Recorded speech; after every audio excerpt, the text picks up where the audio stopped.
Hello အားလုံးပဲမင်္ဂလာပါ Rich တိုင်းလာပိုင်း cast reading page မှာကြိုဆိုပါရစေ Rich အခုလုပ်ပေးမယ့် reading ကအလောက်ကိုင်ငွေကြေးစီးပွားရေးအစမပြေတဲ့သူတွေငွေကြေးဆိုလက်ခက်ခဲချက်တဲနေတဲ့သူတွေအတွက်ကို Universe ရဲ့ message guidance ကဘာတွေဖြစ်မလဲဆိုတော့ reading နဲ့ Rich general ဖတ်ပြီးမှာပါဒါလေးကတော့အရင်တော့ကအမြင်နဲ့တစ်လားတစ်ခါတင်ပေးနေကြပါတော့เนาะဒါပေမဲ့ Rich လည်းမအားတာနဲ့မတင်ပြတာ၄-၅လလောက်တော့ဖြစ်သွားပြီထင်တယ်ဆိုတော့ဒါလေးကတော့ Universe guidance for career life လို့ပြောလို့လည်းရတယ်ဒါက group ရွေးဖို့မဟုတ်ဘူးRich picker group မခွဲထားဘူးဒီ deck Oracle deck 5ခုစလုံးကိုသုံးပြီးတော့ Rich အားလုံးတက်ကို collective ပုံစံမျိုးအနေနဲ့ဖတ်ပြီးတော့မှာပါเนาะဆိုတော့ဒီ cash shuffle လောက်တာလေးကိုတော့ Rich skip လုပ်လိုက်မယ်တခါတည်းကလေးတွေချိုးပြီးတော့စီးပြီးတော့ပြန်လာခဲ့ပါမယ်เนาะခဏလေးပါHello, I'm back. So let's start the reading. အဲ့တော့အခုဒီ reading ကတော့အလောက်ကိုင်းငွေကြေးစီးပွားရေးခက်ခဲချက်တွေပြီးတော့အဆင်မပြေဖြစ်နေတဲ့သူတွေအားလုံးအတွက်အကျုံးဝင်တယ်။အဲ့တော့ကိုယ်နဲ့တိုက်ဆိုင်တဲ့အရာလေးတွေ resonate ဖြစ်တဲ့အချက်လေးတွေပါလို့ရှိရင် claim လုပ်လို့ရတယ်၊လက်သင်ခံလို့ရတယ်၊နားထောင်လို့ရတယ်နော်။အဲ့တော့ Rich ဒီမှာအရင်ဦးဆုံးမြင်ရတာကတချို့သောသူလေးတွေဒါကတော့ Rich ကလုပ်ငန်းခွင်ရသူတွေအလုပ်လုပ်နေတဲ့သူတွေကိုပို့ပြီးတော့များတယ်ပေါ့နော်။ဆိုတော့ဒီလူတွေကကြတော့ကိုယ့်ရဲ့အရည်ချင်းကိုယ့်ရဲ့ talents ဒါလေးတွေကိုနည်းနည်းဝေဝါးနေတာမျိုးတွေပိုများတယ်ကိုယ်ဘယ်နေရာမှာတော်တာလဲတက်တာလဲလက်ရှိလုပ်ငန်းခွင်နဲ့အဝင်ခွင်ကြဖြစ်မနေတဲ့သူတွေတော်တော်လေးများတယ်ပေါ့နော်ဆိုတော့ဒီလူတွေကတော့ Rich မြင်တာကကိုယ့်ရဲ့ talents ကိုပြန်ရှာဖွေဖို့လိုအပ်တယ်ပြီးလို့ရှင်ကိုယ်တကယ်ကိုဝါသနာပါတဲ့လမ်းကြောင်းပြန်တက်မှတ်ပြီးတော့ကိုရှောက်တဲ့ career ကိုပြန်ရွေးချယ်တာမျိုးလေးတွေလုပ်ဖို့လိုအပ်တယ်ဆိုတော့ message ကိုအရင်ဆုံးမြင်ရတယ်နောက်တစ်ခါကျတော့ဒီကိုယ့်ရဲ့အရည်အချင်းကိုအသုံးချတဲ့နေရာမှာလည်းဖြတ်ထိုးညံလေးတွေသုံးဖို့ပေါ့နော်တချို့တွေကကြအရန်ကိုလမ်းဟောင်းကြီးကိုလိုက်တာမျိုးတွေတချို့ကကြအရန်ကိုဘယ်လိုပြောမလဲကိုလှုပ်ချင်တာကိုချပြမရပဲဖိနှိပ်ခံနေရတာမျိုးတွေလည်းရှိတယ်တချို့ကကြတော့လမ်းဟောင်းကြီးကိုလိုက်တာမျိုးစာအုပ်ကြီးတိုင်းသမားမျိုးတွေပေါ့နော်နည်းနည်းလေးတွေပါနေတာမျိုးရှိတယ်ဆိုတော့ဒီလူလေးတွေကတော့ကိုလမ်းကြောင်းပြောင်းတင်တာလားเนาะဒါမှမဟုတ်လို့ရှင်လည်းအခြေအနေလေးတွေကိုပြန်သုံးသပ်ပြီးတော့ကိုယ့်ရဲ့ပုံစံတွေကိုပြောင်းတင်တာလားเนาะ transform အကုန်လုံးလှုပ်ချစရာတော့မလိုဘူးတချို့အရာလေးတွေပေါ့နော်ခုန Rich Bell လိုပဲလမ်းဟောင်းကြီးတိုင်းလိုက်နေသူတွေဆိုလို့ရှင်ခေတ်ကာလနဲ့လျော်ညီစွာပေါ့နော်ဘလို့မျိုးကိုယ့်ရဲ့အရေးချင်းတွေထပ်ပြီး moment တင်လဲဘလို့တင်တန်းတွေထပ်တင်လဲဒါလေးတွေလိုအပ်တယ်နောက်တချို့ကကြတော့စာအုပ်ကြီးတိုင်းသွားနေတဲ့သူတွေကကြတော့လဲထပ်ပြီးတော့ကိုအသစ်အဆန်းပေါ့နော်ဘာတွေတီထွင်ဖို့လိုအပ်လဲဒီတီထွင်ဖို့လိုအပ်တဲ့နေရာမှာလည်းဘယ်လိုမျိုးအရေးချင်းတွေထပ်ပြီးတော့တိုးမြင့်ဖို့လိုအပ်လဲကို version ပြောင်းတာမျိုးလေးပေါ့နော်ဒါလေးတွေလိုအပ်တယ်ဆိုတာမျိုးကိုမြင်တယ်ပုံစံဟောင်းကြီးတိုင်းစာအုပ်ကြီးတိုင်းသွားနေလို့တော့မရဘူးပေါ့နော်ဒါလေး Rich မြင်တယ်နောက်တစ်ခုကကျတော့ Rich ဒီမှာတွေ့ရတာကအခုဒီလောလောဆယ်မှာဖြစ်ပျက်နေတဲ့အခြေအနေထားတွေကပြောရမယ်ဆိုလို့ရှိရင်ဒီအကြာကြီးဖြစ်ပြီးတော့ဒုက္ခရောက်နေမဲ့အစမပြေနေမဲ့အခက်ခဲတဲ့ကြားထဲမှာရောက်နေမဲ့အနေအထားမျိုးတွေမဟုတ်ဘူးအဲ့တော့ဒီအခြေအနေတွေအားလုံးပြီးလို့ရှိရင်ဒီမုံတိုင်းပြီးလို့ရှိရင်လေပီလေးလာတယ်ဆိုတဲ့အတိုင်းပဲပေါ့နော်အများဆုံးတချို့တွေဆိုလို့ရှိရင်အများဆုံးအခု Rich ဟောတဲ့အချိန်တောင်ပြန်ဒီဗီဒီယိုကြည့်မိတဲ့အချိန်ကစပြီးတော့နောက်ထပ်18ရက်လောက်ထိပဲဒီဒုက္ခလေးတွေနဲ့ကြုံတွေ့ရမယ်ပေါ့နော်ဒီ18ရက်ကျော်ပြီးနောက်ပိုင်းမှာလုံးဝကိုအဆင်ပြေသွားမယ်ပြေလည်သွားမယ်တကယ်ကိုလုံးဝကောင်းမွန်တဲ့အခြေအနေတွေပေါ့နော်အခုဖြစ်ပျက်နေတဲ့အနေအထားတွေမကောင်းတဲ့အနေအထားရဲ့နောက်ွယ်မှာလုံးဝကိုငြိမ်းချမ်းမှုတစ်ခုတကယ်ကိုကိုယ့်အတွက်rewards တစ်ခုစောင့်ကြိုနေတာဖြစ်တဲ့အတွက်ကြောင့်မလို့လောလောဆယ်မှာတော့တောင်းခံထားဖို့ဆိုတဲ့ message လေးကိုရတယ်တချို့ကတော့အချိန်ကြာတယ်ဆိုလို့ရှိရင်နောက်ထပ်ရက်30ပေါ့နော်မြန်တဲ့သူတွေကတော့18ရက်ပြီးလို့ရှိရင်ကံကောင်းခြင်းတွေလာမယ်တချို့ကတော့ရက်30ပြီးရင်ကံကောင်းခြင်းတွေလာမယ်ဒီလိုပုံစံမျိုးလေးတွေတွေ့ရတယ်အဲ့တော့အခုလောလောဆယ်မှာဖြစ်ပျက်နေတဲ့အခြေအနေနေထားတွေရဲ့နောက်ွယ်မှာပြီးရင်ပေါ့နော်ဒါတွေအားလုံးကြုံလာပြီးရင်တော့အရန်ကိုကောင်းမွန်တဲ့အနေထားလေးတွေကိုယ့်အတွက်ဒီစောင့်ကြိုနေတဲ့ achievement တွေပေါ့နော်ဒါတွေရှိနေတာမျိုးကိုတွေ့ရတယ်နောက်တစ်ခုကျတော့ Rich ဒီမှာပါတွေ့ရလဲဆိုတော့ဒီကိုယ်မှာရှိနေတဲ့ခုနက talents အရေးချင်းနဲ့ဆက်ဆက်ပြီးတော့ပြောရမယ်ဆိုလို့ရှိရင်တချို့ကဒီကိုယ်မှာပျောက်ကွယ်နေတဲ့နစ်မြုပ်နေတဲ့အရေးချင်းလေးတွေကိုမေ့နေတာမျိုးတွေရှိတယ်တချို့ကကြတော့ဟိုးငငယ်တုန်းကပေါ့နော်ကလေးဘွားဒီမှာဆိုလို့ရှိရင်3-5နှစ်အရွယ်တုန်းကတော့ဒီလိုအရေးချင်းကောင်းတစ်ခုရှိနေတာမျိုးကိုဝါသနာပါတဲ့ဟာလေးတွေပေါ့နော်တချို့ကကြငငယ်တုန်းကပကြီးဆွဲရရန်ဝါသနာပါတာတချို့ကကြတော့piano တီးတာတချို့ကကြတော့ဒီ artist ဘက်ကိုလိုက်တာတချို့တွေကကြတော့ဒီတခြားသောပေါ့နော်ဒီ scientific ဘိုင်းဆိုင်ရာလေးဝါသနာပါတာမျိုးလေးတွေရှိကောင်းရှိမယ်တချို့ကကြ IT ဘိုင်းဆိုလဲ IT ဘိုင်းပါဒါပေမဲ့အသက်ကြီးလာတဲ့အခါမှာဒီကိုရှောက်လန်းတဲ့လမ်းက ဟိုးငယ်ငယ်တော့ကိုတကယ်ကိုဝါသနာပါပြီးတော့ကိုလုံးဝ talent အပြည့်ရှိတယ်ပေါ့နော် career လမ်းကြောင်းနဲ့သွေးဖီသွားတဲ့သူတွေရှိတယ်ဆိုတော့ဒီလူတွေကခုန Rishi ကပြောခဲ့တယ်လို့ပဲပြန်ပြီးတော့ကိုယ့်ရဲ့ talents ကဘာအစစ်မှန်လဲပေါ့နော်ဒါကိုပြန်ရှာဖွေဖို့လိုမယ်ပြီးရင်ကိုယ့်ရဲ့လမ်းကြောင်းကိုတည်တည်ချာချာပြန်လဲတဲမှတ်ပြီးတော့လက်ရှိရှောင်းလန်းနေတဲ့ career အပြင်ကိုထပ်ပြီးတော့ additional ဘိုင်းဆိုင်ရာနောက်ထပ် professional career ထပ်ယူမလားဒါမှမဟုတ်လို့ရှင်လည်းကိုဝါသနာပါတဲ့လမ်းကြောင်းကိုပြောင်းရွှေ့မလားဒါလေးတွေပြောင်းလဲလို့ရတယ် transform လုပ်လို့ရတယ်အဲ့တော့အဓိကကတော့ rich mentor ကကိုယ့်ရဲ့အစစ်မှန်ပေါ့နော်လုံးဝဒီကိုယ့်ရဲ့ true self ကိုပြန်ရှာဖွေဖို့လိုတယ်ဆိုတာမျိုးတွေရဲ့ message ဒီမှာတွေ့ရတယ်ဒီမှာဆိုလို့ရှင်လည်း awaken your authentic self and be true to you ဆိုတော့ကိုယ့်ရဲ့ true self ကိုယ့်ရဲ့ authentic self ဒါကိုပြန်လဲရှာဖွေဖို့သူများတွေအယောင်ဆိုးနေတာကြီးကိုခွာချလိုက်ဖို့ဒီလိုအရာတွေကနေယုံထွက်ဖို့တချို့တွေကကြလဲကိုယ်အရန်ဖိနှိပ်ခံထားရတာမျိုးတွေရှိတယ်เนาะကိုဒီထွင်ပြခြင်းနဲ့ပြောပြခြင်းနဲ့ကိုယ့်ရဲ့ idea ခေါင်းတွေကိုချပြခြင်းနဲ့ဒါပေမဲ့ဖိနှိပ်ခံနေရတယ်ပေါ့เนาะအဲ့လိုပုံစံမျိုးတွေဆိုတော့ဒီအရာကနေယုံထွက်ပြီးတော့ကိုယ့်ရဲ့ authentic self true self ကိုပြန်ရှာဖွေပါကိုကဘယ်လိုပုံစံမျိုးအစစ်မှန်လဲတချို့ကကြတော့အများနဲ့လိုက်ရောညီထွေဖြစ်အောင်เนาะဟိုအများနောက်ကနေ follow လိုက်နေရတာမျိုးပေါ့เนาะဒီအားလုံးနဲ့ပုံစံတူညီအောင်ရောမရောင်ရောမလို့ကျင့်ရမယ်ဆိုတဲ့ပုံစံမျိုးအခြေအနေတွေကြောင့်မလို့ကိုယ့်ရဲ့တကယ်ကိုစစ်မှန်တဲ့ true self authentic self ပျောက်ပြီးတော့အများရဲ့ပုံသွင်းခံထားရတဲ့အခြေအနေမျိုးတွေရှိနေတာမျိုးတွေ့ရတယ်ဆိုတော့ဒါလေးတွေကပြုပြင်ပြောင်းလဲပါအချိန်မီခါမီကိုယ့်ရဲ့ true self ကိုပြန်ရှာဖွေဖို့လို့ဒီမှာ universe က message ပေးထားတာမျိုးတွေရှိတယ်နောက်တစ်ခါကျတော့တချို့လေးတွေ rich ဒီမှာမြင်ရတာကကိုယ့်ရဲ့ root chakra အားနည်းနေတာမျိုးတွေရှိတယ်အဲ့တော့ root chakra healing meditation တွေထိုင်နေတဲ့သူတွေရှိတယ်ဆိုလို့ရှိရင်လည်းဒီစားဆက်ပြီးတော့ထိုင်ပြီးရင်ဒီ root chakra activate ဖြစ်အောင်တည်ချာ meditate လုပ်ကြပါလို့ rich ကပြောခြင်းတယ်နောက်တစ်ခု rich ဒီမှာမြင်တာတချို့တွေကလုပ်ငန်းခွင်မှာ toxic environment ကြီးတကယ်ကိုဖြစ်နေတာမျိုးတွေရှိတယ်စိတ်မပါလက်မပါနဲ့ပေါ့နော်အလုပ်သွားနေရတယ်စိတ်မပါလက်မပါနဲ့အလုပ်ကလူတွေနဲ့ပြောနေဆိုနေရတာမျိုးတွေရှိတယ် toxic people တွေမှန်သိတယ်ဒါပေမဲ့မဖြစ်မနေဆိုတဲ့အခြေအနေကကြတော့ကိုယ့်ရဲ့ဒီ aura ကိုယ့်ရဲ့ energy ကိုကာကွယ်တဲ့ protection energy လေးတစ်ခုခုပေါ့နော် something crystal ပဲဖြစ်ဖြစ်တချို့တွေ spell လေးတွေပဲဖြစ်တချို့တွေ spell jar spell crystal အဲ့လိုမျိုးတွေအမျိုးမျိုးပေါ့နော်ကာယံပြီးတော့ကိုယ့်ရှေ့မှာကိုယ့်ရဲ့ energy ရှေ့မှာကိုယ့်ရဲ့ aura ရှေ့မှာ protection shield တစ်ခုချမှတ်ထားပါလို့ rich ပြောခြင်းနဲ့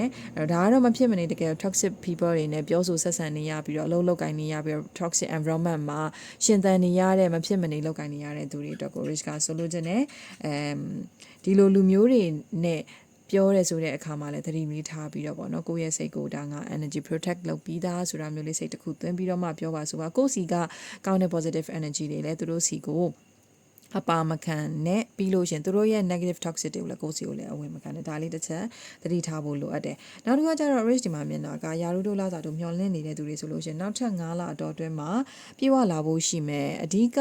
trust issue လေးတွေဖြစ်နေတာကိုနဲ့အထက်လူကြီးနဲ့တောင်းရှင်ကိုနဲ့ကိုရဲ့တထေးနဲ့ကြားတယ်မှာအဲ့လိုမျိုးလေးတွေ rich ဒီမှာတွေ့ရတယ်ပေါ့နော်အဲ့တော့အခုကကျတော့နောက်ထပ်9လအတော်အတွင်းမှာကိုရဲ့ဒီအထက်လူကြီးအကြီးကဲပုံကိုယ်တွေเนาะကိုရဲ့တထေးတွေเนาะအဲ့လိုမျိုးလူတွေနဲ့တေချာယုံကြည်မှုတစ်ခုကိုပြန်လဲပြီးတော့တိဆောက်ပါ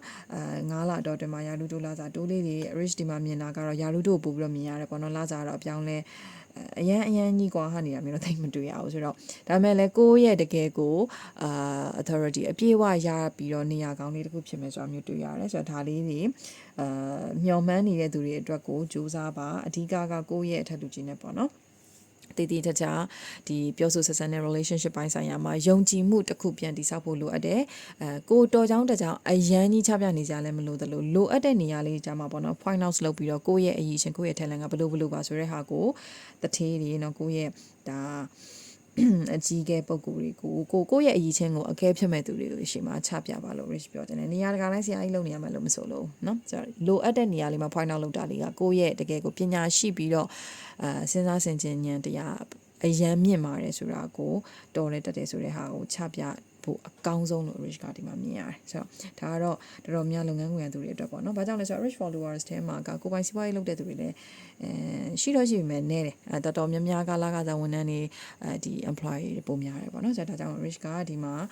energy ကလည်းအဲ့ဒီလူလေးတွေပဲများနေတာမျိုးတွေ့ရတယ်နောက်တစ်ခါကျတော့ကိုယ့်ရဲ့တကူရေးတကာရတန်ရှင်းရေးနဲ့ကိုဒီ physical ဘိုင်းဆိုင်ရာမှာလည်းလှတာပါတာလေးဖြစ်အောင်တကယ်ကိုလုံးဝအမြင်နဲ့ကြည့်လိုက်လို့ရှင်ကွယ်အလုတ်တော့လူတိုင်းပင်ပန်းညာတယ်ဒါပေမဲ့အရန် doll ဖြစ်နေတဲ့ရုပ်ပိုင်းဆိုင်ရာမျက်နှာအနေထားတွေဒီ facial expression တွေကိုပြောင်းတင်တဲ့လောက်တက်နိုင်တဲ့လောက်ပြောင်းပါလို့ rich ပြောခြင်းနဲ့တက်နိုင်တဲ့လောက်ပြုံးလေးနေတာမျိုးတွေเนาะကိုယ့်ရဲ့ တကူရေးတကားရတန်ရှင်းအောင်နေပြီးလို့ရှိရင် physical ဘိုင်းဆိုင်ရာမှာလည်းကြည့်လိုက်တာနဲ့အကြည့်တက်လေးဖြစ်အောင်ပြုပြင်ပြောင်းလဲပါဒါကလည်းကိုယ့်ရဲ့ဒီယာရုတို့လာစာတို့တွေပါရတော့ကိုအများကြီးဒီတက်ရောက်မှုရှိနိုင်တယ်ဒါလုံးဝကိုယ့်ရဲ့ကြည်လင်တန့်ရှင်းတဲ့ aura လေးကိုကြည့်လိုက်တာနဲ့ဟိုပြောရမယ်ဆိုလို့ရှင်ဒီအခြေအနေအားလုံးတအများကြီးတာသွားတယ်ပေါ့နော်ဆိုတော့ဒါလေးတစ်ချက်ပြောချင်တယ်နောက်တစ်ခါကျတော့တချို့တွေပေါ့နော် ritual လေးတွေเนาะဒီဝေးကြီးခက်ခဲတွေပါရှိရဆိုလို့ရှင်ဝါသနာပါတဲ့သူတွေရှိတယ်ဆိုလို့ရှင်လဲ water magic ကိုသုံးပြီးတော့လုပ်လို့ရတယ်နောက်တစ်ခုကကျတော့ water magic ကပြောရမယ်ဆိုရင်တော့ဒီမသိရင်တော့အရန်ကိုအပြည့်စုံသိချင်တယ်ဆိုရင်ကတော့ Google ခောက်ကြည့်ပေါ့เนาะဒါမှမဟုတ်လဲ Euro အားကိုနေကြဖြစ်တဲ့AI ကိုမေးလို့ရတယ်ဆိုတော့ဒီမှာကတော့rich အနေချင်းပြောမယ်ဆို water magic ကတော့အများဆုံးပေါ့နော်ရေများများတောက်တာပြီးလို့ရှိရင်ဒီ rich အမြဲတမ်းပြောနေကြဖြစ်တဲ့ရေထဲမှာစားအဖြူပေါ့နော်ထည့်ပြီးတော့ကိုကောင်းကနေပြီးတော့လောင်းချတာမျိုးတွေပြီးလို့ရှိရင်water fountain အဲ့လိုမျိုးပေါ့နော်ရေပန်းရှိတဲ့နေရာတွေမှာအကျွေးစီလေးပစ်ချပြီးတော့ကိုလိုချင်တဲ့စုကိုတောင်းတာမျိုးလေးလုပ်လို့ရတယ်နောက်တစ်ခါကျတော့ဒီပုံတွေကအတိုင်းပဲနေထွက်တဲ့အချိန်ပေါ့နော်မနက်6နာရီကနေ9နာရီအတော်တင်မှာဒီလိုပုံစံရေတွင်းလေးရှေ့တုန်းကရေတွင်းပုံစံပေါ့နော်အဲ့ဒီထဲမှာအကျွေးစီတင်းကားပြားချပြီးတော့ကိုလုံးဝအရန်ကိုခက်ခဲနေတဲ့အရန်ကိုအစင်မပြေဖြစ်နေတဲ့ငွေကြေးကိစ္စပဲဖြစ်အလောက်ကန်ကိစ္စပဲဖြစ်စီးပွားရေးကိစ္စပဲဖြစ်ပါပဲဖြစ်အဲ့တခုတည်းကိုပဲဒီအကျွေးစေးလေးပြစ်ချနေတဲ့အချိန်မှာဆူတောင်းလို့ရတယ်ဆိုတော့ဒီလိုပုံစံရေတွင်းဟောင်းဒီရေကျိုးနေဆွဲရတဲ့ဟောင်းအဲ့လိုမျိုးအခြေအနေတွေကတော့ဒီလိုရေတွင်းတွေကတော့ rich တော်တော်ရှားသွားပြီလို့တော့ထင်တယ်ပေါ့နော်အခုကအကောင်လုံးဝီစီဒါဗမာပြည်မှာဆိုလို့ရှင်ပေါ့နော်မြန်မာနိုင်ငံဆိုရင်ကတော့ဝီစီတွင်းတွေပဲသုံးနေကြအများအဲ့တော့ရွာတွေဘက်မှာတော့ပေါ်မလာတော့မသိဘူးအဲ့တော့okay အဲ့လိုမျိုးမရှိဘူးဆိုလို့ရှိရင် fountain ရှိတယ်ပေါ့နော်ရေပန်းနေထဲမှာသွားပြီးတော့ဆူတောင်းတာမျိုးတွေလုပ်လို့ရတယ်ဆိုတော့ဒီအချက်လေးတွေသုံးကြည့်လို့ရတယ်နောက်တစ်ခါကျတော့ rich ဒီမှာမြင်တာကလေတချို့သူတွေကပေါ့နော်ဟိုဒီညီးတာလဲကြည်ညီးပေါ့နော်လူတိုင်းအရန်အဆင်ပြေနေကြတာတော့မဟုတ်ဘူးအခုအချိန်နဲ့အခုခေတ်ကာလမှာတော့အဆင်မပြေနေတဲ့သူတွေကြီးပဲအဲ့တော့နေတိုင်းညီးညူနေတဲ့အရာလေးတွေ short ပေးဖို့လိုအပ်တယ်ဒါတွေကလည်းကိုယ့်ရဲ့ energy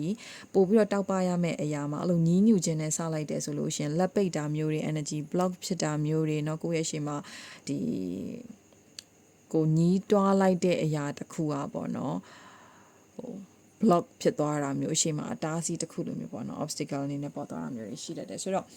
အဲ့လိုအရန်ညီးတွားနေတဲ့သူတွေရှိရဲဆိုလို့ရှင်လဲသူတို့တွေရဲ့ဘေးနာကနေတက်နိုင်သလောက်ရှောင်းမှာ energy မကူးစေနဲ့ကိုတိုင်းလဲအဲ့လိုမျိုး drama ခင်းနေတာမျိုးတွေကိုကတကယ်ကိုဟိုအရန် victim mindset ရှိရသူတွေဆိုလို့ရှင်ဒီ victim mindset ကြီးကိုပြုပြင်ဖို့လိုအပ်တယ်အဲ့တော့ drama ခင်းနေတာတွေလည်းနည်းနည်းပါးပါးရှောင်ရှားပေါ့နော်ပြီးလို့ရှိရင်အဓိကမနက်အယထเนาะမနက်အယထမှာကောင်းတဲ့ affirmation လေးတွေရွတ်ပေးတာမျိုးဥမာဈေးရောက်မဲ့သူဆိုလို့ရှင်လဲဒါကိုယ့်ရဲ့ဈေးဆိုင်မှာပေါ့နော်ဘယ်ပစ္စည်းကရောင်းထိုင်းနေဆိုလို့ရှင်ဒီပစ္စည်းအမြန်ဆုံးထွက်သွားပြီဆိုတဲ့ပုံစံမျိုးတောင်းရှင်လဲကိုဒီနေ့ငွေ target ပေါ့နော်ဘလောက်ဝင်ကျင်နေဆိုလို့ရှင်လဲဝင်ကျင်တဲ့ပမာဏကိုရေးရွတ်ပြီးတော့အယထမှာမနက်အယထနေအထွက်နော်နေအထွက်မနက်အယထမှာဒီ affirmation လေးတွေဘလောက်ရနေရောက်နေပြီဆိုတဲ့အခြေအနေမျိုးပေါ့နော်ကိုရနေပြီဖြစ်နေပြီဆိုတဲ့ပုံစံမျိုးနေနဲ့ affirmation 4-5ချောင်းလောက်ရွတ်ပေးပါတခုတည်းပဲရှိရဆိုလို့ရှင်လည်းအဲ့တခုတည်းကိုပဲ4កောင်5កောင်လောက်ရွတ်ပြီးတော့ဒါတနေ့တာကိုကြည်ကြည်လင်လင်နဲ့ဖြတ်တန်းမှာလုံးဝအိယာထတာနဲ့ပဲဖြစ်ဖြစ်မနက်ခင်းပိုင်းမှာပဲဖြစ်ဖြစ်တော့မနက်7နာရီအတော်တွင်ဒီညီးတွားတာမျိုးတွေမလုပ်ပါနဲ့နောက်တစ်ခုဆဲတာဆိုတာမျိုးတွေမလုပ်ပါနဲ့ဒါလေးတစ်ချက်ကိုသတိထားပေးပါဒါအားလုံးအတွက်ကိုဆိုင်နေเนาะစီးပွားရေးသမားတွေပဲဖြစ်ဖြစ်လုပ်ငန်းခွင်ရသူတွေပဲဖြစ်ဖြစ်ကျောင်းသားကျောင်းသူတွေပဲဖြစ်ဖြစ်ဒါလေးကိုလက်မပိတ်မိစေနဲ့เนาะ energy block ဖြစ်သွားတာမျိုးတွေရှိတတ်တယ်ပြီးလို့ရှိရင်အမြဲတမ်းမျက်နှာကြီးက dull ဖြစ်နေပုံစံဟိုခိုညီနေတဲ့အရာမျိုးတွေမလုပ်နဲ့เนาะဆိုတော့ဒါလေးသတိထားပေးနောက်တစ်ခုကကျတော့ဒီမှာကတော့လေ rich တွေ့ရတာကself love အားနည်းနေတဲ့သူတွေလည်းရှိတယ်နောက်ပြီးသူများတွေရဲ့အထင်မြင်တွေကိုပထမဦးစားပေးတာပြီးလို့ရှိရင်အခြားသောသူတွေကိုအမြဲရှေ့တန်းတင်ပေးနေရတာတချို့ကကြတော့လည်းအချင်းတွေအကြောင်းကြောင့်တခြားသူတွေကိုပေါ့နော်ရှေ့တန်းတင်ရတာမျိုးတွေရှိတယ်တချို့ကကြတော့ဘယ်လိုပြောမလဲ DNA line မှာကိုကလေကိုယ့်ရဲ့အသွေးသားဗီဇထဲမှာကိုကသူများကိုဦးစားပေးတာကိုကဒုတိယကိုကနောက်ဆုံးနေအဲ့ဒီလူလေးတွေဆင်ခြင်မှုလိုအပ်တယ် self love ပြန်ထားပါ self love self care self respect ကတကယ်ကိုဘယ်လိုပုံစံထားရတာလဲเนาะ self love ဘယ်လိုထူထောင်ရတာလဲဆိုတော့တေချာပြန်လေ့ကျင့်ပါဒါလေးတွေလုပ်ဖို့လိုအပ်မယ်ပြီးလို့ရှိရင်ကိုယ့်ရဲ့ခန္ဓာကိုယ်အဓိက physical ဘိုင်းဆိုင်ရာပေါ့เนาะကိုယ့်ရဲ့ကိုယ်ရင်းကလေးစားတွေကိုလည်းကျန်းမာအောင်တည်တည်ချာချာလေးစိတ်ကိုကြည်လင်နေအောင်ဖြစ်ဖို့အတွက်ကိုအစအတော့ အဓိကအစားအသောက်နေထိုင်ရေးများများတောက်မယ်အသီးနှံတွေစားမယ်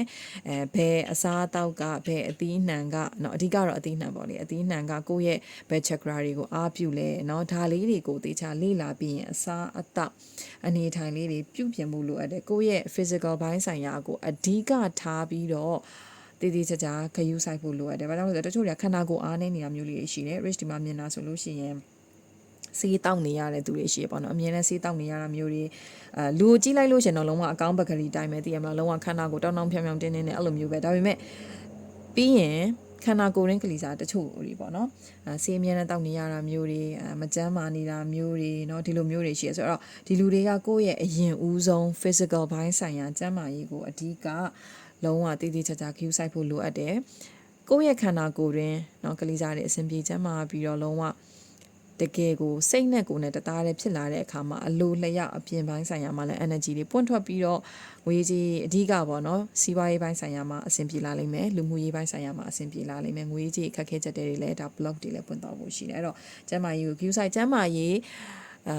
ချိုရင်းနေတာမျိုးเนาะတိတ်ပြီးတော့ဒီနလန်မထူတာမျိုးပါဆိုတော့အလိုလိုနေစိတ်ကိုအတားဖြစ်တယ်စိတ်ကိုကကြည်လင်မှုမရှိတော့တဲ့ခါကြလို့ရှင်လဲပြောရဲဆိုတဲ့စကားတွေမှာလည်းအမှားတွေပါမယ်စိတ်ကြည်လင်မှုမရှိလို့ရှိရင်เนาะဟိုဘယ်လိုပဲဖြစ်ဟို customer တွေ clients တွေနဲ့စကားပြောရပြီးเนาะလုပ်ဖို့ကိုင်းမဲ့အချင်းချင်းတွေစကားပြောရပြီးဆိုတဲ့ကွာအစမပြေတာမျိုးတွေ